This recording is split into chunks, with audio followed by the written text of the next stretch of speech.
اللهم إني أعوذ بك من الهم والحزن وأعوذ بك من العجز والكسل وأعوذ بك من الجبن والبخل وأعوذ بك من غلبة الدين وقهر الرجال একবার হে আল্লাহ আমি আপনার কাছে আশ্রয় প্রার্থনা করছি দুঃখ কষ্ট ও দুশ্চিন্তা থেকে আরও আশ্রয় কামনা করছি দুর্বলতা ও অলসতা থেকে আরও আশ্রয় কামনা করছি কাপুরুষতা ও কৃপণতা থেকে এবং আশ্রয় কামনা করছি কর্জের আধিপত্য এবং মানুষের নির্যাতন থেকে।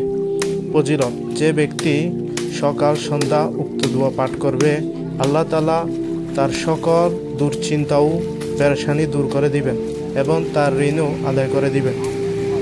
এই দোয়াটি কমেন্ট বক্সে দেওয়া আছে, পড়ে নিতে পারেন। সুবহানাল্লাহ ওয়ালহামদুলিল্লাহ ওয়ালা ইলাহা ইল্লাল্লাহ।